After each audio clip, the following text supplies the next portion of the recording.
Assalamualaikum warahmatullahi wabarakatuh. Innal hamdalillah nahmaduhu wa nasta'inuhu wa nastaghfiruh wa na'udzu billahi min syururi anfusina wa sayyiati a'malina. May yahdihillahu fala mudhillalah wa may yudlil fala hadiyalah.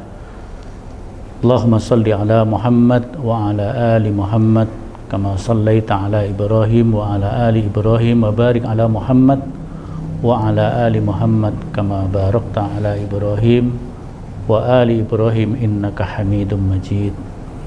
Qala ta'ala fi kitabil karim wal yakhshal ladzina law taraku min khalfihim dzurriyyatan dhi'afan khafu 'alaihim wal yattaqullah wal yaqulu qawlan sadida. Alhamdulillah, marilah kita panjatkan puji syukur kepada Allah Subhanahu wa ta'ala atas nikmatnya, atas hidayah dan ma'unahnya kita dapat dipertemukan kembali di bulan suci Ramadan, atau mungkin lebih tepatnya bulan penuh berkah atau bulan mubarak di bulan Ramadan ini. Karena kalau saya baca baik di dalam Al-Quran maupun di dalam As-Sunnah atau Al-Hadis, tidak saya temukan itu bulan suci atau syahrun tahurun.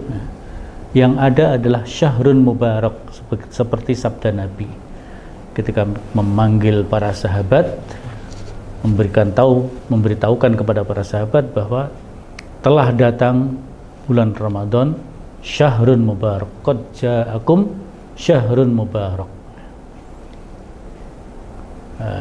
Beliau mengatakan begitu, telah datang kepadamu bulan yang penuh berkah. Iftarada fihi asyam, di dalamnya Allah wajibkan berpuasa. Kemudian juga di dalamnya ada fihi lailatun khairun min alfi syahr, di dalamnya terdapat malam yang kebaikannya lebih baik daripada 1000 bulan. Itulah sebutan Ramadan yang paling tepat, bukan bulan suci tapi bulan mubarak. Tapi juga bisa disebut bulan Al-Quran, ya, Syahrul Quran, karena di dalam bulan Ramadan dinyatakan oleh Allah Al-Quran diturunkan, Syahrul Ramadan alladzi unzila fihil Quran. Yang berikutnya adalah bulan takwa. Jadi bulan Ramadan adalah bulan takwa, karena di dalamnya terdapat hidangan yang diberikan oleh Allah.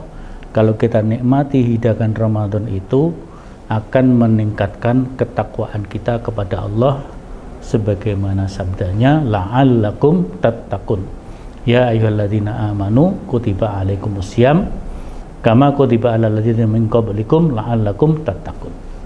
Nah, tadi di dalam muqaddimah saya bacakan surat An-Nisa ayat 9, yang di sana Allah mengingatkan kita kaum muslimin, kaum mukminin, agar kita berwaspada kalau kita meninggalkan generasi yang lemah.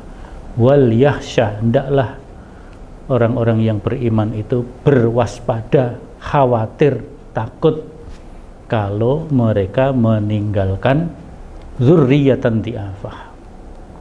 Nah, kalau mereka lau taraku min khalfihim dzurriyyatan dhi'afan, kalau mereka sepeninggal mereka akan tertinggal, akan ada generasi-generasi yang lemah, keturunan-keturunan yang lemah.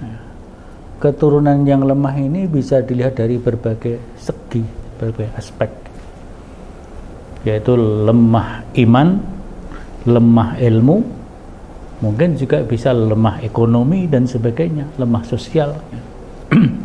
Karena di sini tidak disebutkan secara khusus itu diafan dari segi apa, ya. Tapi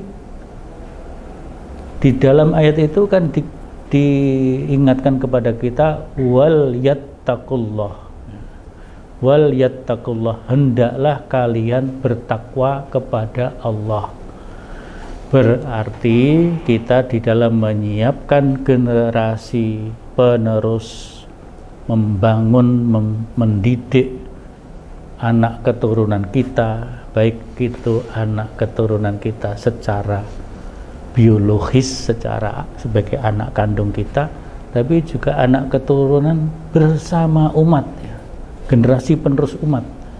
Jangan sampai generasi penerus itu adalah generasi yang lemah, karena ada wal yattaqullah, berarti itu yang pertama yang paling kita perhatikan adalah jangan sampai lemah iman, lemah takwa, dan itu semuanya ada kaitannya dengan ilmu. Jangan sampai lemah ilmu.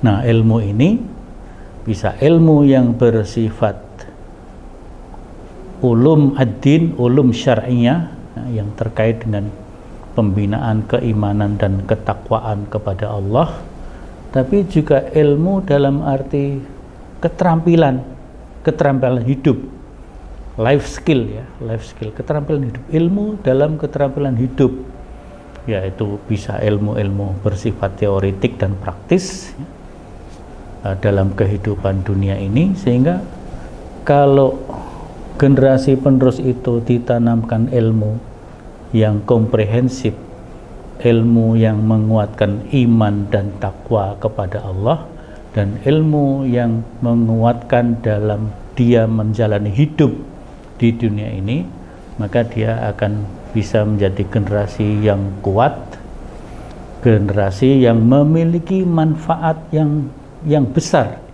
memiliki maslahah yang besar bagi diri, keluarga, dan juga masyarakat dan umat pada umumnya, umat Islam khususnya dan umat manusia pada umumnya.